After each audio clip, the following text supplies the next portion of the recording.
my goodness, guys, how you doing? I am sorry I'm a little late. Honestly, I was teaching. I never hit the go live button. And Afrin, I did get your text message, but it was after you popped up on the screen. And so when you said the link's not working, I'm like, well, yeah, it is because I see you right there. So obviously you got in. So I sincerely apologize. My bad. So we're going to get all... You didn't miss anything. I was just on big idea number 12. I was almost done. I'm just kidding. I was just finishing up big idea number 1.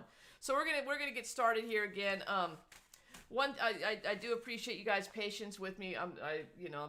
Just a blonde moment. Okay. All right. So here we go. Tonight's review, period 8. We're covering 1945 to 1980. So we're basically starting with the end of World War II, and we're going to the beginning of the election of Ronald Reagan. A lot of stuff is going to happen during this time period. And then, from Reagan to excuse me, to current times. So we're going to cover all of this time. So like I said, we're going to get started right away because since I'm late, we're going to restart it right now. So let's get right to big idea number 1. And let me scroll this down so you can see it. Big idea number 1. The United States and the Soviet Union engaged in a decades-long Cold War. The United States' main goal was the containment of communism. All right, here we go. Now, I had talked about going into the Cold War, the 6 C's that you have to remember.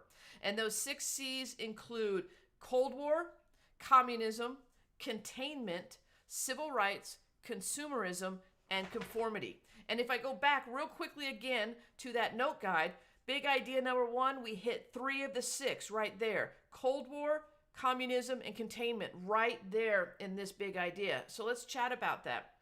Coming out of World War II, you're going to have this competition that's going to brew between the United States and the Soviet Union, the 2 largest world powers at this time. And these 2 competing forces are going to be competing on these 2 ideological ideas, capitalism versus communism. And the crux on both of these is whether you are a capitalist or a communist, your goal is to spread your idea. It's not, we don't want to keep it here at home. We want to spread democracy. And the Soviets wanted to spread communism. And so that's going to be the playing field that we're competing on as we go forward through the Cold War. Now, initially, obviously, the Soviets had been our allies during the World War II. But coming out of World War II, those goals, those capitalistic and communistic goals, are going to cause the conflict between us. Now, initially at the Yalta Conference, we had discussed what we would do with Europe following the World War II, following the defeat of Germany. And one of them was that the countries that Germany had occupied, that existed between the Soviet Union and Germany, were to be given self-determination, meaning that they would be able to choose the type of government they wanted. But at the same time, Stalin, the leader of the Soviet Union, is going to be wanting buffer countries. He wants countries between him and the rest of Western Europe to actually protect the Soviet Union from invasion. Now, obviously that makes sense because they've been invaded twice now. And so he's trying to prevent that from happening again. Coming out of Yalta, both FDR and the United States and the Soviet Union and Stalin believed they got what they wanted. But neither one of them realized the other one thought that. So when the Soviets started occupying a lot of these formerly German-held countries and started to create this Soviet bloc, we saw this as a flagrant violation of the agreement that we had made at Yalta. On top of that, and shortly after that, when Stalin is going to put a blockade around the city of Berlin, a city that had been divided up amongst the Allied powers, when he put a blockade around that city, that was just taking this flagrancy even a step further. And if you remember correctly, he's not letting anybody in or out, and we had to resort to using the airlift, the Berlin airlift, to get supplies to the Allies in Berlin to keep them going so they wouldn't fall under communism.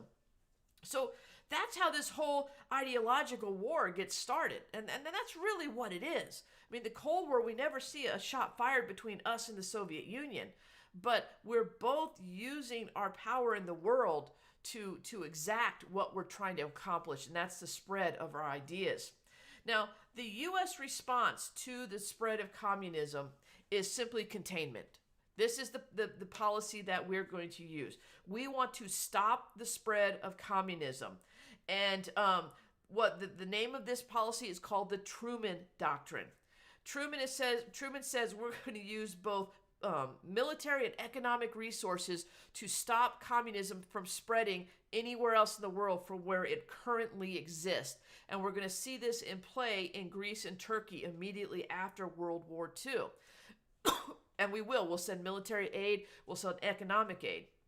Then later, under the Marshall Plan, we're going to send billions of dollars into Western Europe to prop up these countries. Europe was devastated by World War II. And we've talked about how, in a situation that Western Europeans were living in, devastation, poverty, no jobs, stuff like that, communism looked really good. And so that's what communism does. It goes into these economically depressed areas and says, hey, we can help you. And when you're down like that, you're like, cool, do it. Well, the Marshall Plan, as a result of John Marshall touring Europe and seeing the devastation, and as a result of the long telegram which was sent by George Kennan to the United States government, Kennan said that communism, their goal is to spread, so we've got to stop them now. Marshall goes to Europe and says they're devastated. Communism is going to get in there. We got to stop it now. And that's where the Marshall Plan comes in, and we're going to send billions of dollars into Western Europe to help rebuild those countries. And within 4 years, they're back on their feet and they're trading at a higher rate than they were before the war. So both of these show us, the Truman Doctrine in Greece and Turkey, as well as the Marshall Plan in Western Europe, show us that our policy of containment is working. And so that's going to continue as we move forward. But at the same time, we're also going to form some military alliances. We don't want to be in this alone. And so what you're going to see is those who want to stop the spread of communism are going to form an alliance, predominantly the United States and Western Europe, called NATO, the North Atlantic Treaty Organization. Not to be outdone, the Soviet Union is going to create the Warsaw Pact, an alliance between the Soviets and all the satellite countries and a few others kind of thrown in there like China and others. And so what we see is this Cold War is actually going to be fought politically, it's going to be fought economically, and it's going to be fought also socially. We're hitting all three. One thing that's going on throughout all of this is a major arms race, and the idea of mutually assured destruction. We started with the atomic bomb, then the Soviets built an atomic bomb. We built a hydrogen bomb a few years later. Look, the Soviets have a hydrogen bomb. We built our first nuclear bomb. The Soviets right behind us with a nuclear bomb. This is going to evolve not only into weapons, but also into the space race. Who can get into space first? Who can get to the moon first? Because if we can, we're controlling the weapons on the Earth, maybe we can move weapons up into space. So all of that is, this race to see who could have more the soonest. And like I said, that's going to enter us into this period of mutually assured destruction where we recognize we're not stupid. If one of us fires one of our weapons, the other one is, and we're ending up destroying each other in the process. But we still kept building our military because a strong military is a preventative against such an attack down the road. Okay? All of this is going to be demonstrated, all these ideas and everything is going to be demonstrated in the Korean War. After World War II, Korea is divided into North and South Korea, right along the 38th parallel. The northern part of Korea is going to be controlled by the Soviet Union, the southern by the United States. As both of these powers start to pull out a few years after the war, you start to see the push of communism into South Korea. And we can't have that. Containment has to come in. So what's going to happen is we are going to fight a proxy war. A proxy war is going to be fought between the Soviet Union and the United States there in Korea.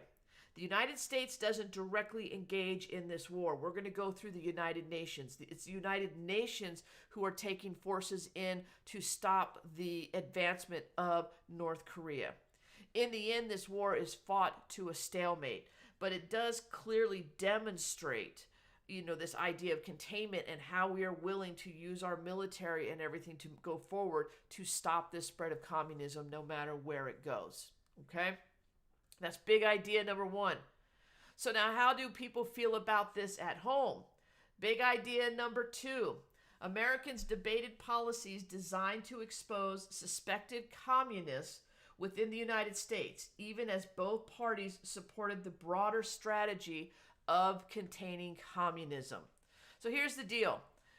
We were in agreement, Republicans, Democrats, that we had to contain communism, but we're also very fearful of that communism coming over here. And it's the American people who are afraid of this, and the government too. So we're going to see the second Red Scare start going into the late 40s, into the early 50s. And this fear of communist spies is going to grow within our country. One reason we have this fear is because the Soviets are creating these weapons. How are they getting the technology to do that? And the thought was that someone was sharing our secrets with them. We had spies amongst us. So you're going to see different things created, like the House Un-American Activities Committee, HUAC for short. That's going to be created, and they're going to be looking for communists within government. Quiet. They're going to be looking for the influence of communism within our government and within our society. And then another man's going to take it even further, and that's going to be Joseph McCarthy. The idea of McCarthyism is going to take hold in America, and McCarthy's going to stoke the fire when he stands up and he says he knows of 205 employees working in the State Department who are card-carrying communists. And he says, I got the list. And that's going to start the McCarthy hearings, which people are going to watch all over TV. Never will he produce one name. Never. But in the meantime, the fear continues because we do see spies convicted. We see Alger Hiss convicted of selling secrets to the Soviets with regards to our atomic weapons program. We see Julius and Ethel Rosenberg implicated by Alger Hiss as possible spies, and they're going to be convicted and executed for being spies. And though the evidence was a little shaky at the time, down the road we realized that Julius Rosenberg for sure was part of all that. So all this is stoking and fanning the fire of fear throughout Americans that the communists are coming in here and they might try to take over our country. So though we supported overseas containment, and then here at home we were willing to fight it as well. We didn't want communism here in our country at all. All right, here we go. Big idea number 3. The U.S. economy grew significantly in the 1950s, creating the occasion for the baby boom, cultural conformity, and an increase in migration. Oh boy, I want to talk about this one because there's a vocab term that we need to understand before we go and sit down and take that test on Wednesday. But let's first talk about the baby boom. Soldiers coming home from war, baby boom, it happens. Over this next time period, we're going to see our population increase by 50 million people. And that's as a result of the baby boom. When I say baby boom, I mean people were having babies. They were celebrating coming home from these wars. I'm not going to go into too much detail, but you know what I'm talking about. This baby boom is going to result in a housing boom as well. An explosion of housing. Remember, coming back, soldiers from the war, soldiers had the GI Bill, and they could use the GI Bill to build homes as well. So you're going to see a lot of people start migrating to the suburbs. And one perfect example of the suburbs is what's known as Levittown. Levittown is where they built all those houses. They looked alike and everything, and that's where Americans are moving. They also were migrating down to the Sun Belt, the southern half of our country. Now, the Sun Belt, what was pulling them down into the Sun Belt was defense jobs in the defense contracts. We're building all these weapons. Somebody has to do the work. So that's going to pull them down. And so you're going to have people starting to migrate, to the suburbs and down to the Sun Belt. Now, vocab term that you guys have got to understand. The difference between migration and immigration. Migration refers to people moving within the country. So the people moving down to the southern part of the country, that's migration. People moving out to the suburbs, that's migration. Immigration is people moving into our country from other countries. So that's, so, these are immigrants. That's why we call them immigrants, because they're coming from other countries, coming in from Mexico. That's immigration. Coming over from Ireland during the 1840s. That's immigration. So make sure you know the difference between immigration and migration, because you will see those terms on the exam. Um, did people move to the Sun Belt for cheap housing? Yeah, absolutely. Cheap housing and high paying jobs. I mean, that's what they're doing. So, the housing is going to be, it's not just down in the Sun Belt, it's in other suburban areas that the housing is going to be less expensive. But to the Sun Belt, Kyle, it's also because of the defense jobs that are down there. And of course, air conditioning is in play now too. So that adds to the whole, life in the South and how much better it is. So you got to kind of put it all together. So, but you're absolutely right. Housing was cheap because they were just, man, when they, like Levittown, they built that like in less than a year. I mean, in all these houses went up and they all looked alike. And there were stories of guys going home at night, couldn't find their house because they all looked the same. So there you go. All right. The other thing I want to talk about is, this idea of how society was developing during this time. Mass culture or mass media culture is going to grow, and we're going to see this move towards conformity. Television is going to play a key role in this. I think I talked about it in an earlier video about movies and radio, how that helped define what the American culture was. In the 1950s, it's going to be television. I think by 1960, and I might be making this number up, but something like 50 million homes had televisions in there. And then, I mean, look today, how many televisions do you have in your house right now? I mean, it's become our cultural center. And so what this did was it created a very homogeneous or homogenous society where we're all gearing towards the same thing. You have, that's where that conformity comes in. We're all conforming to what this image is of the perfect American life. And I mean, there's TV shows on there, that we're watching, Father Knows Best, Leave It to Beaver, Make Room for Daddy, Lucy, I Love Lucy. All of these TV shows are showing us what an American life looked like. And so we start to conform to that image. But everybody wasn't conforming. You're also going to have a group of people who are going to rebel against this conformity. We called them the beatniks. This was the beatnik generation during the 1950s. And you're going to have authors like J.D. Salinger, who's going to write the book Catcher in the Rye, and Jack Kerouac and his poetry, all attacking the, quote, normalcy of American life and what's normal and what should be normal and stuff like that. So all of that is happening during this time as well. All right? Big idea number 4. Gains were made for civil rights in the 1940s and 1950s, which set the stage for further gains in the 1960s. We always look at the 1960s as that's the civil rights movement, but someone had to lay the groundwork. Someone had to take the first steps towards getting there. So when we look at civil rights, you can go all the way back, 1897, Plessy versus Ferguson, and I know we just talked about a lot of this in class today, but for those of you who weren't there, Plessy v. Ferguson created that separate but equal standard going forward. But as we get into, the 1940s, the 1950s, that's going to be challenged. We're going to see the military desegregated in 1948. We're going to see Major League Baseball desegregated in 1947.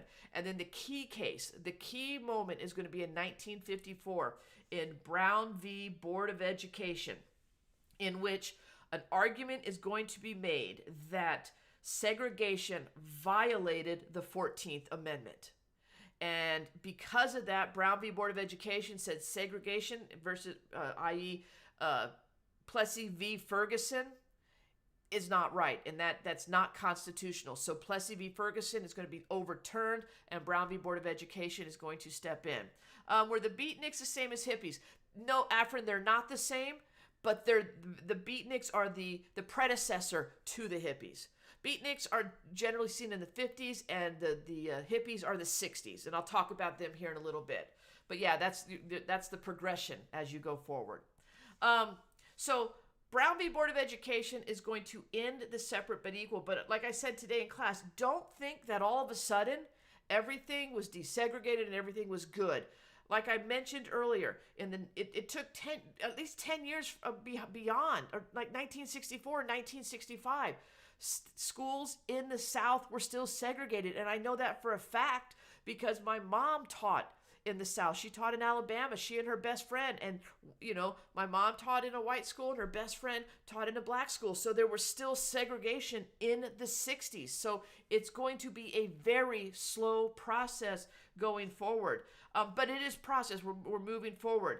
1955 is going to be the Montgomery bus boycott. And I think this is pretty much the spark that lights the civil rights movement as we know it. Rosa Parks is going to take the seat at the front of the bus, and that will start the Montgomery bus boycott, where throughout the South in cities, people are going to boycott the buses for almost a year. They refuse to ride the buses.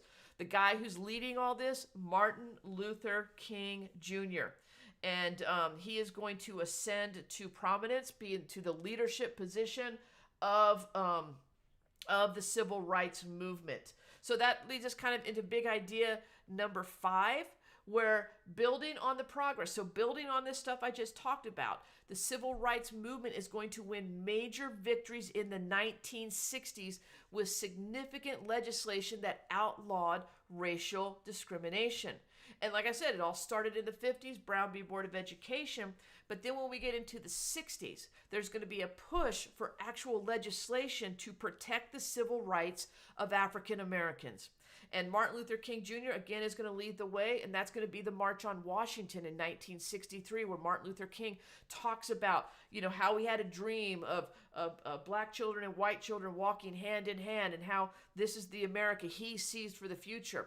The idea behind this was to encourage, I guess maybe pressure John F. Kennedy, the president at the time, to sign the civil rights legislation. Now, as we know, like I said today, Kennedy's going to be assassinated. It's going to be Lyndon B. Johnson who will sign the Civil Rights Act of 1965, followed by the Voting Rights Act. The Civil Rights Act of 1964, followed by the Voting Rights Act of 1965. But what's going to start happening as we go further into the 60s? The toll of this nonviolent protest is really going to start to show. Martin Luther King is going to push this idea of nonviolence, and that's going to be what carries him through the mid-60s.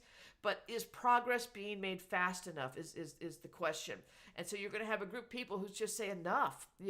This nonviolent was great, but it's not getting the job done. So you're going to have people like Malcolm X rise to the forefront. And he's going to say that integration is not the way to freedom.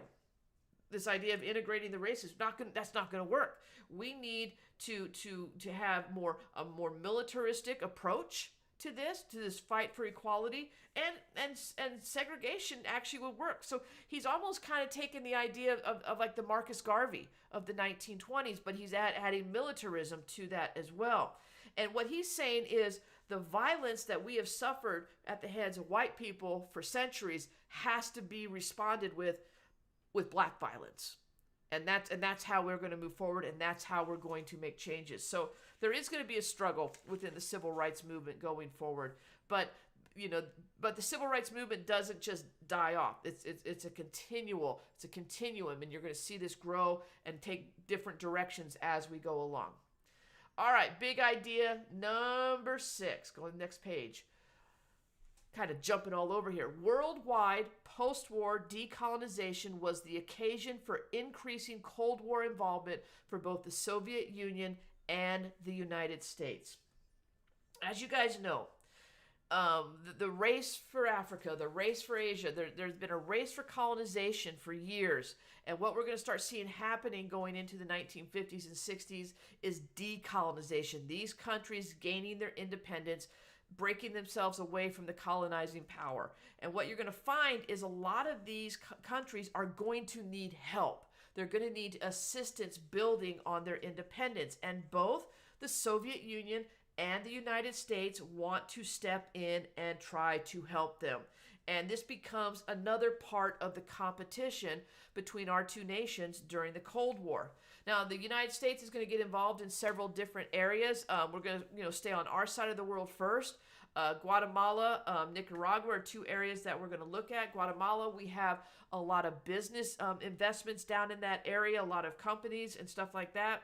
So what we're going to do is we're actually going to send U.S. troops down there to lead a coup to overthrow a socialist leader that had taken control in Guatemala at the time.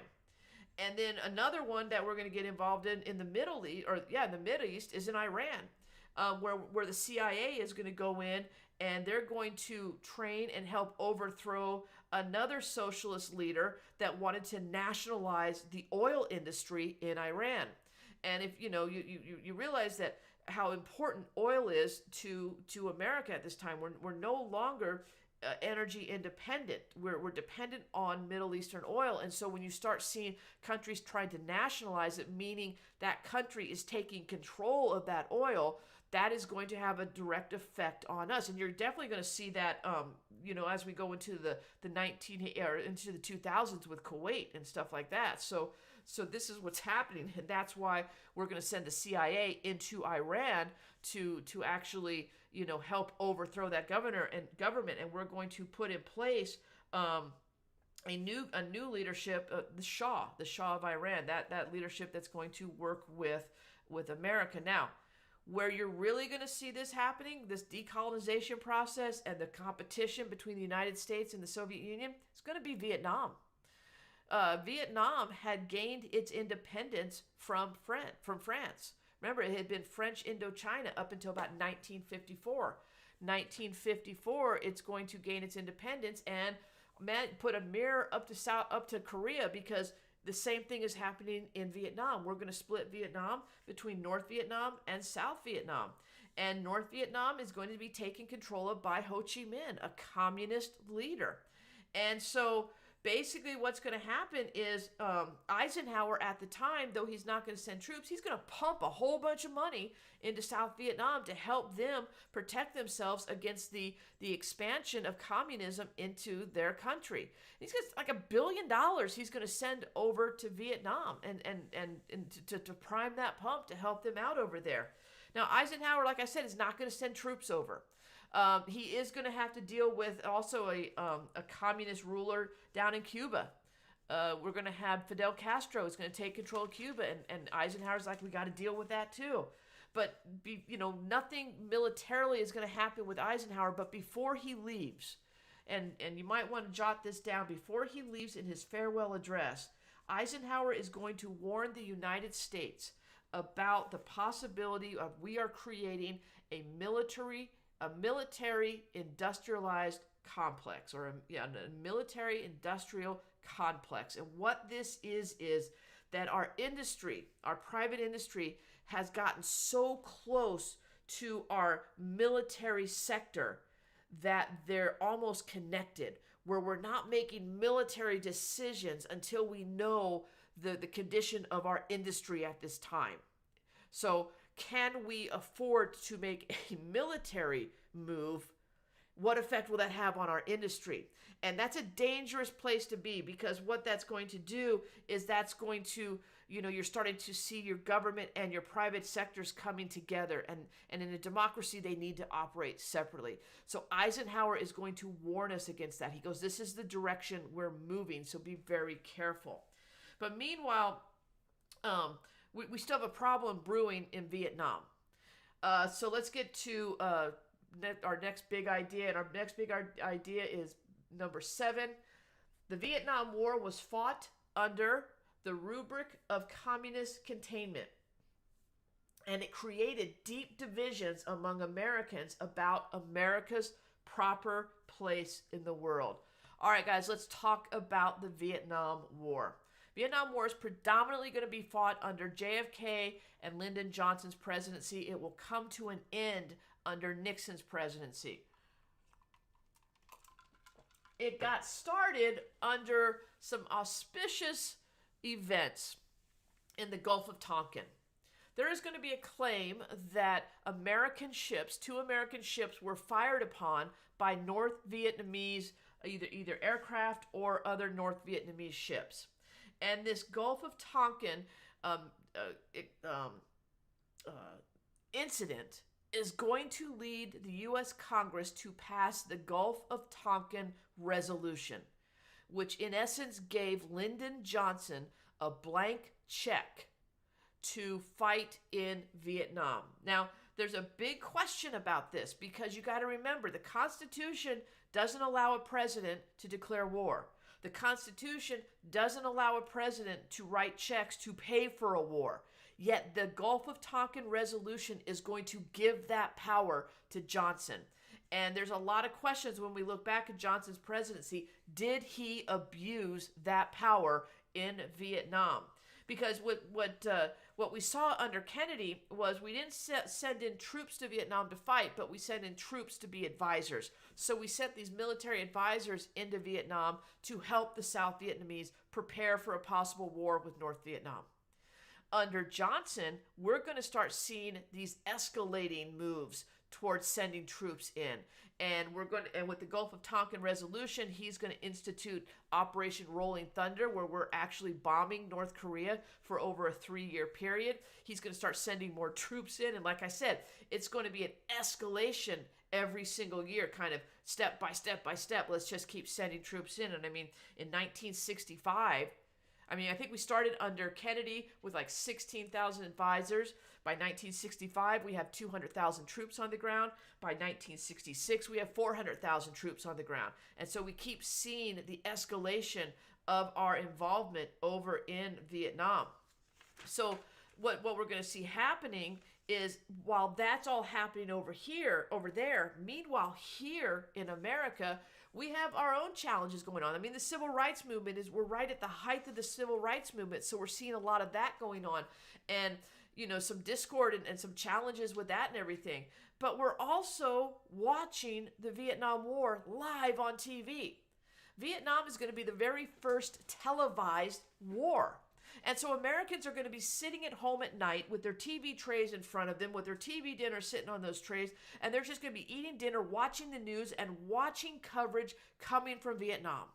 And they're going to see the video coming from Vietnam. And then they're also going to hear how the government is reporting that things are going swimmingly in Vietnam. We're getting control. We're taking control. North Vietnam is under control, and that's what we're being told. But what we're seeing is a completely different picture. And then we get to 1968, and in 1968, we're going to have the Tet Offensive in January, and then we're going to have the My Lai Massacre, I believe, in April of that year, and then we're going to have Walter Cronkite stepping up onto the news desk, the most trusted man in news at the time, saying, we can't win this war. So yet the government's over here saying we can win, yet what we're seeing and what we're hearing from the people on the ground is we can't win. And so you start to see this credibility gap start to grow between the people of the United States and the government of the United States. And so this is going to create division within our country, because you're going to have people saying, well, you got to trust the government. You can trust the government. But other people saying, I trust what I see. What I see right here does not look like we're winning the war. And so this is going to grow and grow and grow. And meanwhile, here at home, other policies are going to be put in place. Let's get to big idea number 8. Lyndon Johnson's Great Society carried on the legacies of the New Deal and is considered the high mark of American liberalism. All right, when Johnson takes office, he's dealing with Vietnam and everything, but here at home, he says we have a problem with poverty. He's going to declare war on poverty. When you think of the Great Society, guys, I want you to think of, it's an extension of the New Deal. So think of New Deal 2.0. And what he's going to do is, in this war on poverty, he's going to say we have over 40 million people in this country living on poverty. And so the way we have to deal with it is through getting more government spending out there to help help all this. This is Keynesian economics right here. The more government spends, the better off the economy will start to grow, and people will be lifted out of poverty. And see, what we're going to see happen though with the Great Society is that just like Johnson was given a blank check after the Gulf of Tonkin incident, same thing's going to happen with the war on society. Congress is literally going to give him a blank check for domestic policies. And he's going to create things like he's going to add money to Medicare and Medicaid. Now, they know the difference between Medicare and Medicaid. Medicare is health insurance for all those over 65 years old. Medicaid is insurance for people who are in poverty. So he's going to increase the spending into both of those. He's going to start the Head Start program. He's going to start putting money into education. We're going to see more money going. We started seeing this with Eisenhower, but we'll see more with LBJ. More money going into the math and sciences and stuff like that. So all of that's going to grow. He's also going to pass the Immigration Act. The Immigration Act, I believe 65, don't quote me on the year, but the Immigration Act in the 1960s is going to abolish all the previous immigration quotas. And it's going to make it easier for people to come into the country, make it easier for them to go through the process of becoming American citizens. This is why when you had, I'm just going to go back to the short answer, when you had that chart in the short answer and it showed the increase in Asian immigration from the 1970s on, well, the Chinese Exclusion Act had been, and other immigration quotas had been in place. And so that's going to allow immigration to increase going forward. So that was the Great Society. What else? Next, we'll just keep going. Next big idea. More with civil rights. The civil rights movement expanded to include Latinos, American Indians, Asian Americans, women, and gay and lesbian Americans. Okay, so we talked about African Americans. Let's talk about other groups that were fighting for civil rights during the 1960s. And I'll just go through each group. Let's start with Latinos. Let's talk about them.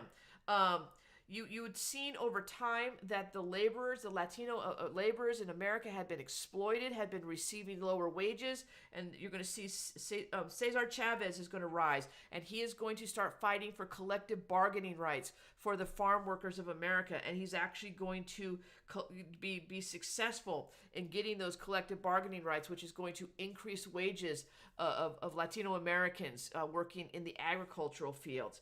Native Americans, we talked about this in class yesterday. The AIM movement in 1968, the American Indian movement, are going to be fighting to reclaim tribal traditions, trying to reclaim tribal lands, and achieve self-determination for Native American nations. So they're looking to self-govern themselves. And we're going to see Johnson actually give them back some of their tribal sovereignty. That you're going to see that happening. So they're going to be successful. So basically, remember, Native Americans, up until this point, the government policy has either been get out of my way or assimilate with us. But there's no in between. Now we're seeing a shift in the 1960s where, like I said, they're gaining back tribal sovereignty, which will help them move forward and help them start to rebuild their tribes, which we talked about in class yesterday. In 1975, the Self-Determination Act is going to be passed for Native Americans. That's where they get the right to self-govern. So that's the Self-Determination Act, 1975. The movement for gay and lesbian in, what year was it? Oh, I didn't write it down. Early 70s, I believe. Late 60s, early 70s. The police are going to raid a club by the name of the Stonewall Inn. At this point in the late 60s, homosexuality was against the law. It was a crime. And so you would see these raids in different areas where people were actually being arrested. What's going to happen, though, is when the Stonewall Inn is arrested, you're going to start seeing spontaneous resistance to the arrest. And you're going to start seeing what's known as the Stonewall Riots. And this is going to evolve, the spontaneous resistance is going to evolve into an organized protest. And what we're going to see is a shift from of thinking of homosexuality being a mental illness to actually being a sexual orientation. So you see progress in that one as well. And then, of course, the women's movement at this time during the 1960s is probably going to be spurred on first by the book, The Feminine Mystique, written by Betty Friedan. She is basically going to step up and say that, that women do not have to settle for the boredom of being a housewife, that they can have it all. And so she is going to form now the National Organization for Women, and they are going to use a lot of the same tactics that you saw the civil rights movement use. They're gonna mirror that and say, well, that worked for them, so maybe it's going to work for us. And they're going to fight for equal opportunity, equal pay, and they're actually going to be able to secure that idea of equal opportunity and the move towards equal pay and everything. They're going to have some success. Now, they are going to try to get an equal rights amendment passed. And it's actually going to pass in Congress. But remember, for an amendment to be added to the Constitution, 3/4 of the states have to agree to that amendment. Well, there's going to be a pushback against the ERA, against the Equal Rights Amendment, and probably the woman who's going to lead that charge is Phyllis Schlafly. That's a name you should probably know, Phyllis Schlafly. She is going to fight against the passage of the ERA, and it never will pass. We do not have an Equal Rights Amendment on the Constitution today. All right, so those are the other civil rights movements that are going on during the 60s going into the 1970s. And we're going on to big idea number 10. Man, we're moving. Look at this. There's only 12 big ideas in period 8 and 5 in period 9. All right, big idea number 10. The youth culture of the 1960s was defined by a rejection of social, political, and economic norms of their parents' generation. Afrin, if you're still with me, this is where the hippies are going to come in.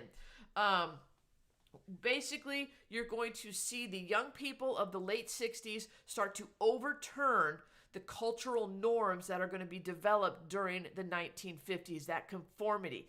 And we mentioned the beatniks earlier. They started this, but it's going to grow exponentially during the 1960s because you're going to couple that with the movement against Vietnam, the credibility gap, the anger about, the civil rights and not going as fast as they could. So all of this is going to culminate into a bigger movement. So how did they go against the cultural norms? I mean, how does any teenager go against the cultural norms? You grow your hair long.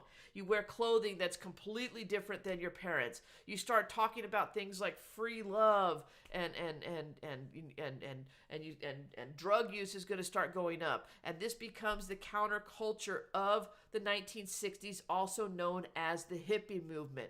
Probably you can think of where you can see a lot of this is going to be like in Haight-Ashbury over in San Francisco, or the Woodstock Music Festival. Basically where, millions of people got together just to sit and listen to music, like Joan Baez and Creedence Clearwater Revival and Crosby, Stills, Nash and Young, and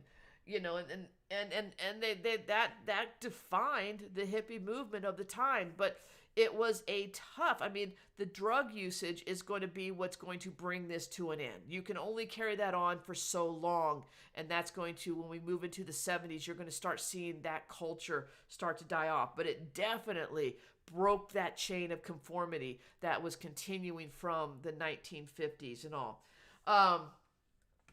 When I get into, here we go, big idea number 11. So that was big idea number 10. Big idea number 11, a growing concern over environmental degradation led to the rise of the environmental movement. We're going to see a movement towards saving our environment starting in the late 1960s, going into the early 1970s, and it's going to be started by Rachel Carson. Rachel Carson is going to write a book called Silent Spring, and it's going to attack or shine a spotlight on the use of pesticides in the United States. And you can honestly consider Rachel Carson a muckraker of her time. And we're going to talk about how the pesticides are not only destroying our environment, but it's also destroying our lives and stuff like that. Later on, with the environmental movement, you're going to see this grow over time. The Exxon Valdez is going to take place in the late 1980s. I know that's a little bit out of our time period, but we're going to see the devastation that human error and a technological fail, what that can do to our environment up in the Edward Sound, up in Alaska. So all of this is going to start because of this. Under the presidency of Richard Nixon, the Environmental Protection Agency is going to be created. And the EPA is going to be given oversight power to make sure that corporations are operating within the bounds of environmental safety and stuff like that. It's also going to create new regulations. So you're going to have these new regulations for how businesses need to operate in order not to destroy the environment. And then you're going to have oversight. They're going to be able to go in and make sure that these companies are doing this. So that's going to be the environmental movement that's going to be continuing on into the 2000s, where we start debating the idea of climate change. Okay. Oh, one more big idea. I almost skipped over the big idea. Big idea number 12, that public trust in the government is rapidly going to decline during the Vietnam War and Watergate scandal. And it's going to lead to growing clashes between liberals and conservatives over the role of federal government. All right, let's talk about this. Now, I already introduced the idea of this split that's happening between people, the people and the government. We called it the credibility gap. That's going to come out of the 1960s during Vietnam. Then we're going to go into the 1970s. First thing we're going to find in the 1970s is we're going to have a lot of economic turmoil. We're going to go through a time period of inflation, and then that's going to grow into stagflation. And stagflation, a stagnant economy and a growing inflation. So stagflation is the economic turmoil we're struggling with. And then we have a president in Richard Nixon who basically is going to try to cheat his way through an election in 1972 that he didn't even need to cheat. That was the sad part about it. He had so much support in the American people, even with the credibility gap. He was going to win this election easily. But what's going to happen is when polls come out that say the election is a lot closer than he thought, he is going to have his inside circle. They call them the plumbers. And they are going, what they were originally set up for was to stop leaks in the White House. We had seen the Pentagon Papers come out in the late 1960s, which all but confirmed that the government had been lying to us about Vietnam.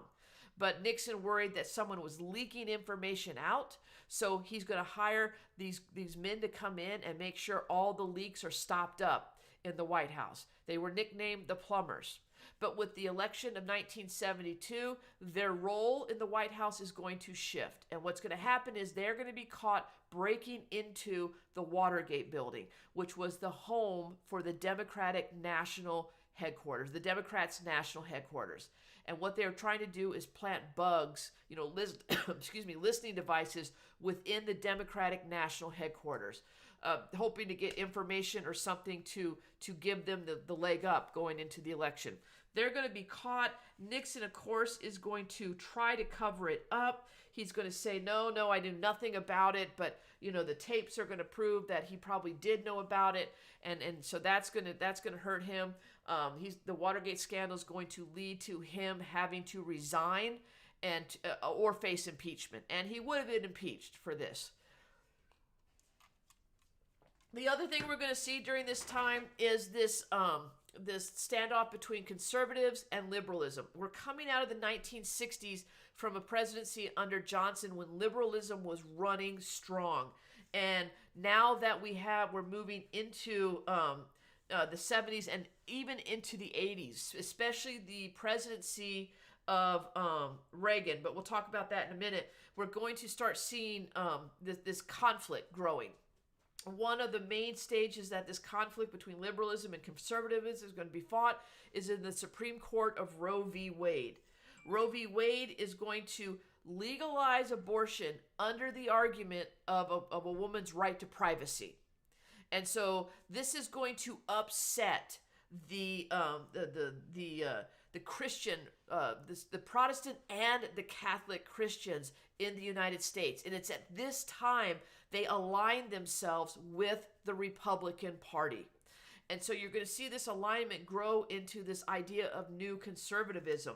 And when we go into the 1980s, you are going to see, well, Nixon had the opportunity to appoint 3 justices to the Supreme Court. So he's going to bring in conservative justices. And then when Reagan comes in, he also is going to introduce some conservative judges, which I'll talk about when we get to his presidency. So this movement towards conservatism is going to start in the early to mid 70s, and it's going to carry into the 1980s. Okay, so guys, that is the end of period 8. We're going to go right to the election of Reagan under period 9, but I want to give you guys a chance to ask any questions you have about this entire Cold War period. There's a lot of stuff going on, and we just went through it quickly. So any questions I can answer about period 8 before I go into period 9? And I'm going to drink some water while I wait.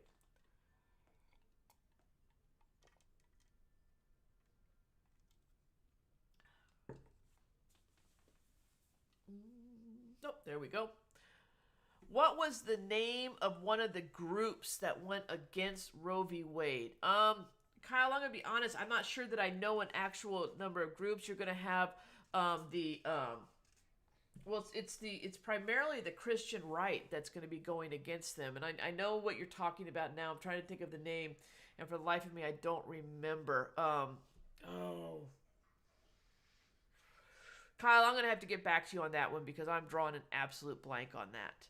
But when you're looking at it, it's going to be primarily conservative groups, and it's primarily Christian, so Catholic and Protestants coming together to fight against the decision in Roe v. Wade. Are there any similar goals between conservatives or liberals? During the Cold War, I think, yeah, containment is absolutely a goal of both of them. No one wanted to see the spread of communism, so you can absolutely say that was common ground between the two groups. And that's going to expand into places like the Korean War, and honestly into the Vietnam War at the beginning as well. And we had both conservative and liberal presidents overseeing Vietnam. So, I mean, this wasn't like a one-sided type war or anything like that. So, I think the fight against communism, I think the arms race during the 1980, all of that falls, they have common ground there that they're agreeing with one another for the most part. I mean, I'm sure there's going to be some outliers, Tori, but for the most part, communism bad, containment good. How big of a division grew as a result of the migration to their suburbs during the 50s? Okay, how big did the division grow in society as a result of the migration? There's not going to be, I don't know if I'm reading your question right, Joseph, but you're not going to see a big division in society. Oh, well, okay, let me backtrack. With this white flight, with this movement to the suburbs, what you're going to see happen, the one division you're going to see is you're going to see the growth of poverty in the urban areas, and that's going to be where a lot of African Americans are living at this time. So you will see that division come up because African Americans are not going to, it's going to be primarily the middle class that's going to be moving out to the suburbs, and for the most part in the urban areas, that's going to be your white middle management. So that's why this migration to the suburbs is referred to as white flight. The other division in society, honestly, with regards to conformity, if I'm reading your question right, is you're going to have a division between the youth of America and their parents. That's going to be, you're going to see the rise of the beatnik generation during this time. You're going to see movies come out like Rebel Without a Cause, where, or the Wild One with Marlon Brando. What are you rebelling against? What do you got? That's kind of the thing. So you are going to have the youth of America. You will see some rebelling there. You're not going to see, though, a lot of division as far as within the society as a whole. If that makes sense. I don't know if I'm reading your question right. So if not, please clarify that for me. So. Were the women's movement inclusive of all races of women, or was there a unique woman for... Honestly, the women's movement was pretty inclusive because you had these movements paralleled one another at the same time. So you didn't like have the civil rights movement for African Americans, and then you had the civil rights movement for Latino Americans, and then you had the civil rights movement for Indian Americans. They're all occurring at the same time, and the women's movement is going to embrace, I think, all women at that time. So it is going to be more inclusive. I kind of figured that out, Anna. So, I didn't think your mom was sitting there trying to get her APUSH on. So, but yeah, you are going to see more inclusiveness with the women's movement in the 1970s. Now, you're not going to see that in earlier women's movements. You're not going to see that, say, in the women's movement during the late 1800s and stuff like that. But there is a little bit more. I mean, because I think back to you do have African American women fighting for the right to vote as well in the late 1800s, but absolutely during the 1970s it's going to be much more inclusive of all races during this time. Okay. Ooh, yeah. Other questions I can answer? Good questions. I love questions. I don't always have the answer, obviously, Kyle, right? But I do like questions. All right, the moral majority. There you go, Kyle. It just came to me. The moral majority is one of the groups that is going against Roe v. Wade. The moral majority is going to form out of against the pushback of what's happening during the 60s and everything like that. So there you go. I came up with one. Whew, I redeemed myself. All right, let's go on to period number 9. If you have more questions, I'm happy to answer them. Just stick them in the chat and I'll get to them. But period number 9, the big idea, number 1, the election of Ronald Reagan is going to mark a significant shift in American politics from liberalism to a new kind of conservatism. And I pretty much started to allude to that when I was finishing up period 8. Reagan's going to be elected, and he's going to be elected on a platform where he's going to promise to lower taxes, he's going to cut spending, but he's going to increase the size of our military. We refer to this as Reaganomics. It's also called trickle-down economics or supply-side economics.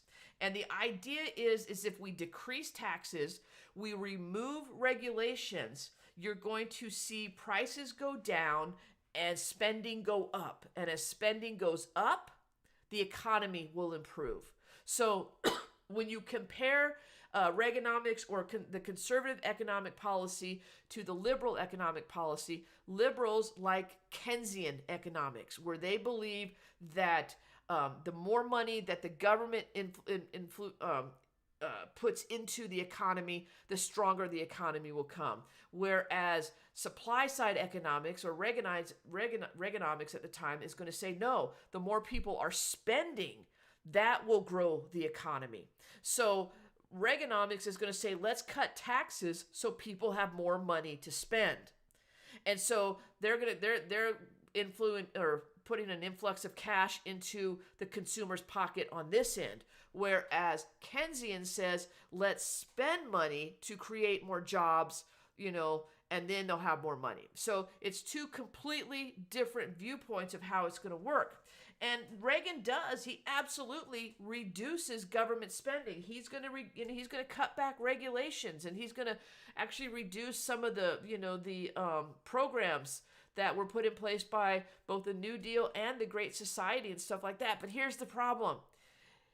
He didn't balance it well with the increase in military spending, because he is going to really increase military spending very, very high. So while he's cutting spending, in a lot of domestic programs, he's cutting regulation to allow businesses to operate more freely. I mean, and one thing, my nose is itching, guys, tonight. I don't know what the problem is. One of the areas that he's going to deregulate the economy is with emissions in cars. During the 1960s, during the energy crisis, they passed laws that said that cars had to get a certain gas mileage in order to save gas and stuff like that. Reagan is going to deregulate that one particular industry, amongst others. So basically, that's going to be what Reaganomics is all about. Now, he's also going to have the opportunity to have influence on the Supreme Court, just like Nixon did. So those conservative ideas are going to come into the Supreme Court, and he's going to be able to appoint 3 justices to the Supreme Court. He has the honor of appointing the very first woman to the Supreme Court, who I think is often overlooked for other women on the Supreme Court. But Sandra Day O'Connor will be the first woman appointed to the Supreme Court under Reagan. He's also going to appoint Justices Scalia and Kennedy. And we're going to see a conservative shift, or so a shift of the Supreme Court to a more conservative court as we go into the 80s. All right? Big idea number 2. Ronald Reagan is going to help bring an end to the Cold War through speeches, diplomatic efforts, and military buildup. All right, so the Cold War doesn't actually end under Reagan. It's going to end under George H.W. Bush, but Reagan's going to set the wheels in motion during this time.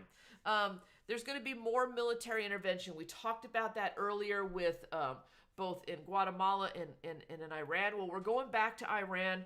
We're going to have a war between Iran and Iraq at the time, and America is supporting the Contras in Iran.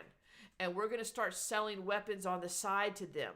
And then that money that we make from the weapon sales, we're going to filter that down to Nicaraguan Contras who are fighting a communist government down there as well.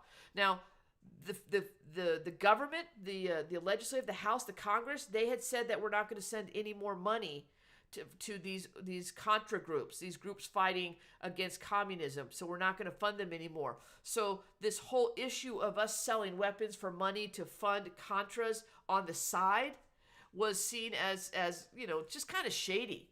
It was known as the Iran-Contra affair. And now we're going to go through the Iran-Contra hearings, and Reagan's going to come out unscathed. But the idea is that we were basically laundering money to support Contras who were fighting against communism down in Nicaragua. So that's how that's one way he's going to bring it into the Cold War, through the military intervention, but also through a military buildup. And this is the big one. Reagan, like I said, is going to spend a lot of money on our military, and one of the biggest programs is the Strategic Defense Initiative, also nicknamed Star Wars. The idea that we're going to create these satellites that will be able to destroy any weapons fired at the United States before they ever enter into our atmosphere. I don't know if it was a system of lasers or what we were going to use, but this program nicknamed Star Wars, and obviously because of the Star Wars movies and stuff like that, a lot of money is going to go into that. When we talk about speeches, that's going to be Reagan's relationship with Gorbachev and trying to, Mr. Gorbachev tear down this wall. The famous speech right there. Through negotiations with Gorbachev, Gorbachev is going to introduce this idea of glasnost and perestroika in the Soviet Union, which quite honestly was more of a marketing tool, but the Soviet people are going to buy into it. They're going to start, demanding, more rights and everything like that. And so by the time George H.W. Bush comes into office, man, it's already in place. Everything is done. In 1989, the Soviets are going to leave Afghanistan, and by 1991, the Soviet Union dissolves, and it's not going to exist anymore. You're going to have one agreement during this time between the Soviet Union and the United States. It's called the START I Agreement, and START, the Strategic Arms Reduction Treaty, is I believe what that stands for. It's the idea is that both the United States and the Soviet Union agreed to decrease the number of nuclear weapons we have first to 10,000 total, which is plenty. But then we're going to take it a step further and say we're going to now reduce it to 3,000. So you're going to see these arms reduction treaties start to be put into place during this time. Okay? Going into big idea number 3. We're into the 90s, baby. We're out of the 80s into the 90s. Big idea number 3. The U.S. economy underwent significant changes in the 1990s due to the advent of new technological innovations like the computer and the transition to a service-based economy. All right, so we're getting into 1990s. That's the Clinton administration. Bill Clinton's going to be elected in 1992, and he's going to serve 2 terms. And what we're going to see is our economy starts to change during the 1990s. This is we're basically during the 1990s going to go through our largest peacetime economic boom, and a lot of that has to do with the evolving technology that's going to be introduced during the 1990s. The advancements. This is going to be shocking to you. The internet is going to be introduced in the 1990s, and email is going to become something new. And it was, I'm going to digress a little bit, but it was fascinating. If you go back and you watch news agencies talking about the internet and talking about email and talking about, web addresses, it was, you got it. If you get a chance, go Google it and watch. I think it was the Today Show. They were talking about it, and they didn't get what the little @ symbol meant. They said that's mail, but it's @ such. I don't know what @ means. What is that? And everything. So we were totally lost at the time. But that wasn't the only technological advances we have. We're going to see the mechanization of industry really start to grow. And so we're going to be able to build bigger and faster for a lot of things. Something you guys cannot live without, but I hope you do on Wednesday. Set it aside, turn it off so it's not a distraction. Cell phones are going to come out during the 1990s, and I'm sure you've seen pictures of cell phones. My very first cell phone came in a bag. It was about the size of a shoebox, and it had a zipper, and you unzipped it, and you pulled out the handle, and it had a cord attached to it, and you dialed the number, and you called, and you got charged per phone call. That's how you paid for it, per phone call. So you didn't make that many calls, but it was really cool to say, look, I have a cell phone, and you carried it around. So that's another major advancement. And then obviously the rise of social media platforms. That's going to take place in the 1990s as well, starting with the 24-hour news cycle, and then we're going to see Facebook, and you're going to hear the tingling as you log into Facebook and all the little electronic sounds, and then ding, you have mail. And that was the best sounding. You got so excited because I got mail. It's so exciting. So anyway, you're also going to see a lot more manufacturing jobs being outsourced, being sent overseas because it was cheaper. And because of that, America is going to shift into more of a service industry platform, meaning instead of building things, we're going to start just selling things and being the catalyst between the builders overseas and our consumers here. America just stopped building things, and that's going to have a long-term effect on our economy that we're still dealing with today. And of course, you're going to see the growth of other countries during this time period as well. All right, so let's get down to big idea number 4. Almost done. Big idea number 4. After 1980, migration and immigration affected U.S. culture and economics significantly. All right, so immigration, during the 1990s, we see a 28% growth of immigration, which is a huge growth during that time. During the Bush administration, no, I'm doing the math in my head. During the Reagan administration, 1986, the Immigration Reform and Control Act is going to be placed. Immigration Control and Reform Act, or Reform and Control Act. Basically, what this did was this streamlined or made the process for entering into America for immigrants much easier, and entry became, the process became a little bit more streamlined. The other thing that this act did is this is going to tick off a lot of people, but it's going to grant amnesty to a lot of Hispanic illegal immigrants that were already here, where they basically said, okay, we're changing some of the laws, we're doing this, but the people here, we can't really do anything about it, so amnesty. You guys can stay. So you're going to see that happen. By the time we get to the year 2000, Hispanics are the #1 minority in our country now. They've surpassed all the other groups. So Hispanics still the #1 minority in our country. You're also going to see the growth of Asian Americans starting to come into our country as well during this time. And a lot of that is tied to the technology industry. They're both connected to one another. And guys, that's going to take us to our final big idea. Big idea number 5, period 9, where we say the attacks of 9/11. So September 11th, 2001 are going to mark the beginning of the War on Terror. Now, which this doesn't seem like it's going to connect, but some Americans are registered a growing concern over climate change. And here you go. Kyle, the quick answer to that is yes, is that it's going to be that new Immigration Act. It's going to make it easier. So that Immigration Act that's going to be passed in 1986 is going to make it easier for people to come into our country. And then we're going to start sponsoring a lot more due to technology and stuff like that. Okay? All right, so let's talk at 9/11. 9/11, you have the Al-Qaeda attack on the United States, on the Twin Towers, and on the Pentagon. This is under the presidency of George W. Bush, the son of George H.W. Bush, and he is going to declare a war on terror.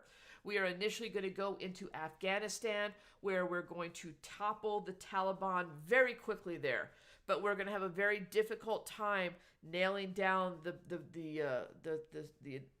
brain behind the attack, and that's going to be Osama bin Laden. What's going to happen, though, and we're still involved in this war. We're slowly starting to get out of it right now. I mean, this war started in 2001. Here we are in 2021, and we're still in Afghanistan. So we're slowly starting to pull out of there. What happened, the big thing here, guys, that you should be aware of is how Americans, due to the fear of terrorism, are going to allow a more invasive government to come into their lives. And that's going to be through the legislation of the Patriot Acts. And the Patriot Acts are going to grant a lot more leniency as far as government surveillance, all under this umbrella of protecting us from terrorism. And so that's the big thing that we're dealing with right now is more government involvement every day in our lives. I mentioned like the environment. So how does this concern over climate change? Well, it ties back to our dependence on fossil fuels. We found out very quickly with the invasion of Kuwait in 1990, and then later our war with Iraq after the 9/11 attacks, that our dependency on fossil fuel could be our downfall. And it's about this time that Al Gore, the former vice president of the United States, is going to start touring the country talking about climate change and how the United States, our overusage of fossil fuel is heating up the planet. He's going to write a book called An Inconvenient Truth, and he's going to start pushing this idea, and that ties to the war on terror that we're fighting over in the Middle East, because it once again spotlights our dependence not only on fossil fuel, but our dependence on Middle Eastern fuel during this time. And guys, that's it. I mean, all this comes to say that as we get to today, the United States, we still remain a world power, and we're still strong, and that's where we're at. So, boom. There it is, the end of period 9. And I'm open for any questions that you guys have right now, if any at all.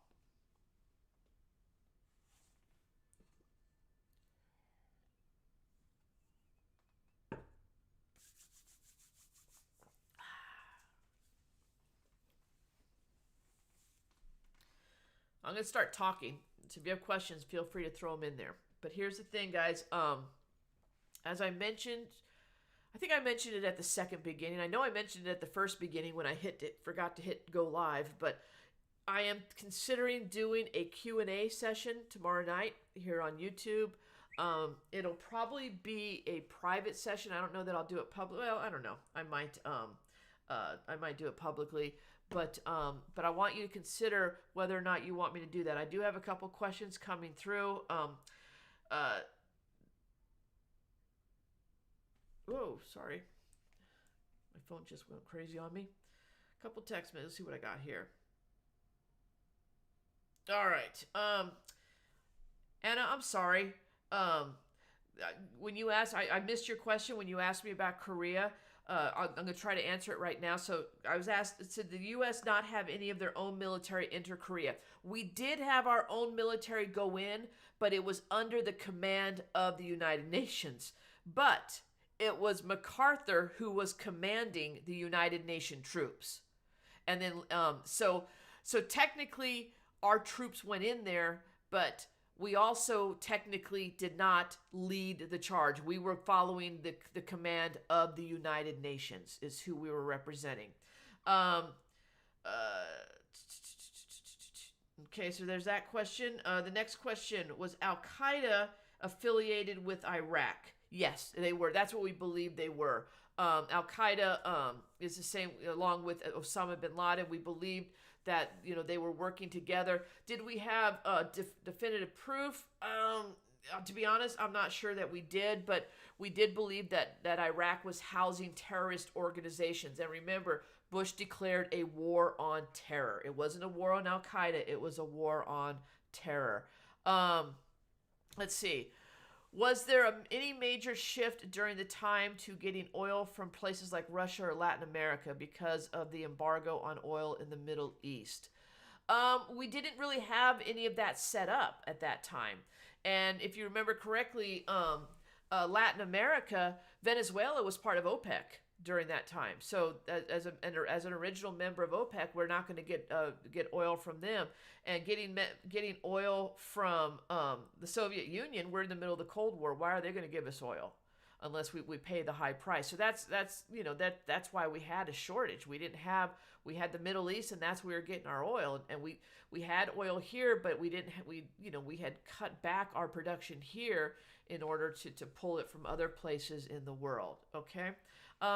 Situation that happened with the hostages and the plane thing during Reagan's presidency. The plane thing. Oh, okay, I know what you're talking about.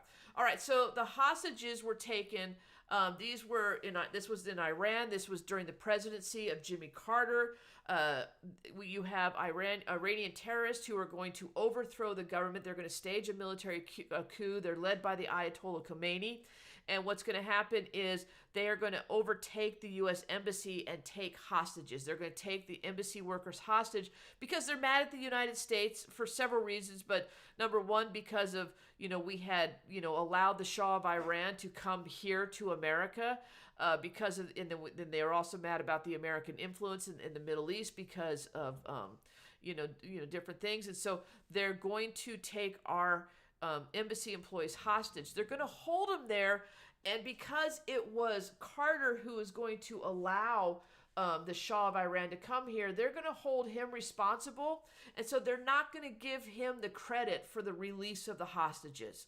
So what they do is they wait until Reagan takes office, and literally the hostages were sitting on a plane at the airport in Iran waiting for Reagan to take the oath of office. Once he takes the oath of office and he is now officially the president, the plane is going to take off. And so Reagan technically is given the credit for bringing the hostages home, and Carter doesn't get any of the credit at all. So I think that's what you were asking me. What was I doing during 9/11? I'll circle back to that one, okay? Did the U.S. get involved with the Middle East due to communist influence spread or other possible foreign conflicts? It's going to start with the spread of communism. A lot of it, we looked at, especially when the Soviets invaded Afghanistan. We believed that they were going to use that as a venue to try to take over the Middle East. So our involvement in the Middle East was, they were going through their period of decolonization, because these were countries that had been colonized before. Economically, we're going to help support them and stuff like that. The Soviets are going to want to do that at the same time, so they're going to go into Afghanistan, and we see that as a threat. So really, everything it's tied to that idea of the spread of communism that is going to challenge all this. Now, you're going to have other crises in there. The national, some of the leadership are going to try to nationalize, like oil, or like the Suez Canal is going to try to be nationalized and stuff like that. But honestly, Kyle, it all kind of goes back to this idea of stopping the spread of the ideology of communism.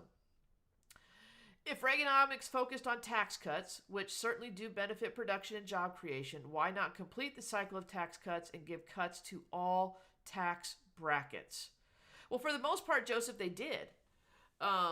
they cut almost every tax bracket. They did a total of a 25% tax cut across the board. So his first year everyone got a 5% cut. His second year everyone got an additional 10%, and the third year everyone got an additional 10%.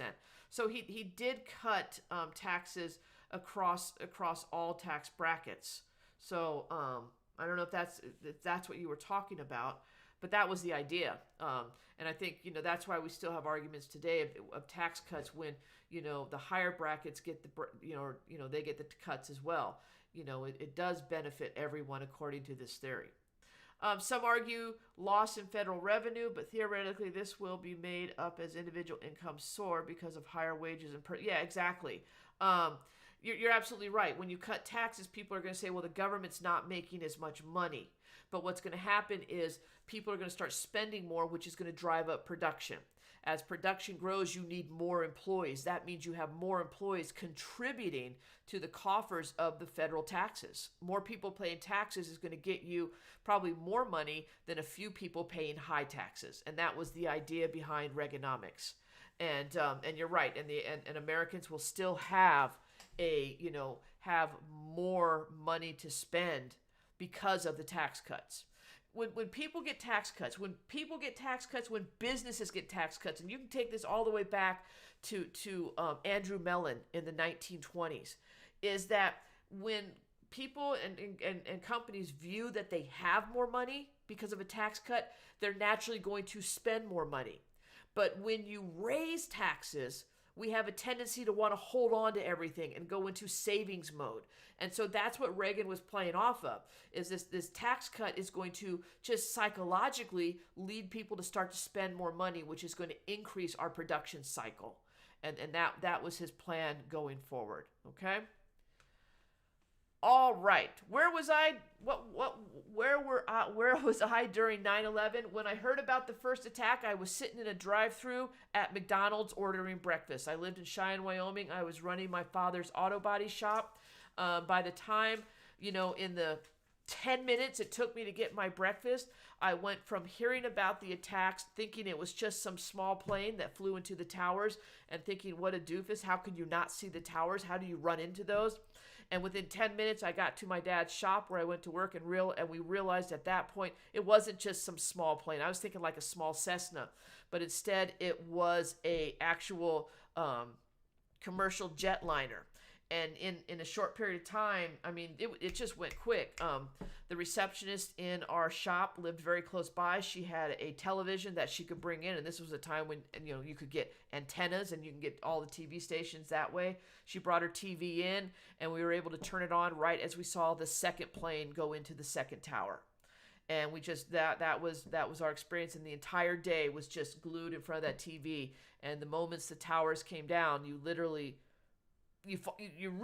honestly, we started as Americans believe that this was the beginning of the end, because that was not supposed to happen at all.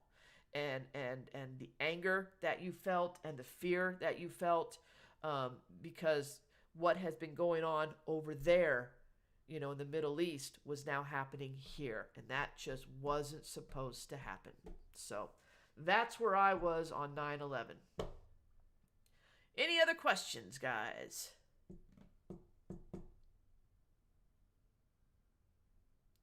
All right. And you pop them in if you want. Like I said, I am considering doing a live review tomorrow night, just a Q&A though. And if I do a Q&A, that means you guys got to bring the Q. So think about it.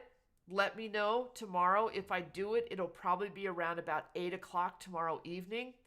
I'll go as long as you guys are asking viable questions. So, if you want me to go half an hour, I will. If I go an hour, I'll go an hour. If I go an hour and a half, I'll go an hour and a half. But you have to bring your questions, okay? I'm not gonna lecture to you guys, okay? So that's where we're at. That's what I have for this evening.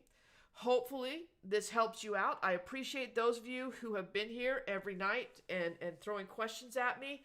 The test Wednesday, you guys, just your commitment to this kind of stuff. You've committed this whole year to getting ready for this test, And that alone is an accomplishment. So let's finish strong.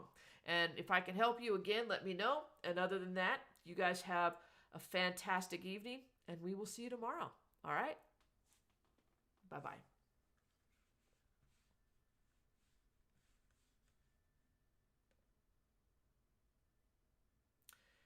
You are more than welcome.